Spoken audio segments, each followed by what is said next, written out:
80,000 kilo મરચા ને 20,000 kilo લીંબુ. વડતાલ ધામમાં 1,05,000 કિલો અથાણું કરાયું તૈયાર. સ્વામિનારાયણ સંપ્રદાયની રાજધાની વડતાલ ધામમાં છેલ્લા 200 વર્ષથી ચાલી આવતી પ્રસાદીના અથાણાની પરંપરા આજે પણ અગમન છે.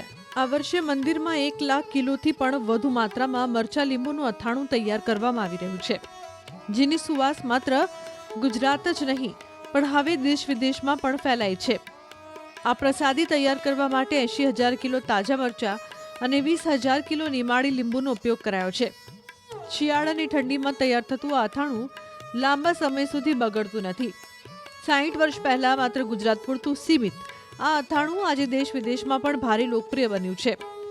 હાલમાં જલુંધ, દેવા, પેટલી, વટાદરા અને તારાપુર જેવા ગામોમાંથી 300થી વધુ સ્વયંસેવક ભાઈ બહેનો કોઈપણ સ્વાર્થ વગર માર્ચા કોચવાની અને અથાણું બનાવવાની સેવામાં જોડાયા છે. 15 મણની ક્ષમતાવાળી 35 લાકડાની કોઠીઓ અને 5 મણના 250 પ્લાસ્ટિકના પીપ અત્યારે આ પ્રસાદીથી ભરાઈ ગયા છે. વર્ષો જૂની પરંપરા, 150 થી 200 વર્ષ જૂની પરંપરા આ લીંબુ મરચાની અથાણાની પરંપરા છે. વડતાલ મંદિરના મુખ્ય કોઠારી શ્રી પરમ પૂજ્ય દેવપ્રકાશદાસજી સ્વામી અને ચેરમેન શ્રી ડૉક્ટર સંત વલ્લભદાસજી સ્વામી એમના માર્ગદર્શન અનુસાર આ લીંબુ મરચાના અથાણાની સેવા કરવામાં આવે છે.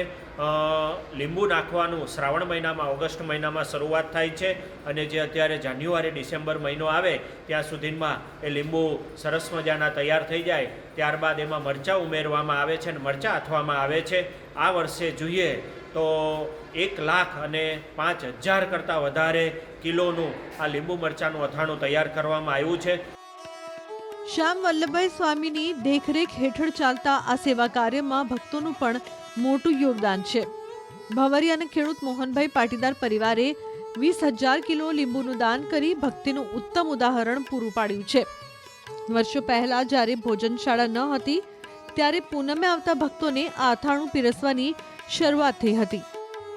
દર વર્ષે ઘણી મોટી સંખ્યામાં આ હજારો ને લાખો હરિભક્તો દેશમાં ને વિદેશમાં, America, Africa, Australia, London, Gujarat અને ગુજરાત બહારથી પણ ઘણા બધા લોકો આ લીંબુ મરચાંનું અથાણું એનો લઈ જતા હોય છે અને એનો લાભ લેતા હોય છે. અત્યારે આ લીંબુ મરચાંના અથાણામાં 5 વસ્તુનો ઉપયોગ થાય છે. એમાં એક લીંબુ, ત્યારબાદ મરચું, હળદર, મીઠું અને લીંબુનું પાણી, આનું મિશ્રણ કરી અને દેશી પદ્ધતિ અનુસાર આ સરસ મજાનું અથાણું તૈયાર કરવામાં આવે છે. ત્યારબાદ એ ભગવાનને ધરાવવામાં આવે છે અને ત્યારબાદ સંતો અને હરિભક્તોના ઉપયોગમાં આ લીંબુ મરચાંના અથાણાનો ઉપયોગ થઈ રહ્યો છે. 60 દિવસની પ્રક્રિયા બાદ તૈયાર થતું આ શુદ્ધ અને સાત્વિક અથાણું ભક્તો માટે મંદિર પરિસરમાં આવેલા શ્રી હરિકૃષ્ણ ધાર્મિક સ્ટોર પર પ્રસાદી રૂપે વેચાણ માટે ઉપલબ્ધ રહેશે. ભક્તો માટે આ માત્ર અથાણું નથી પણ સ્વામિનારાયણ ભગવાનના આશીર્વાદ છે.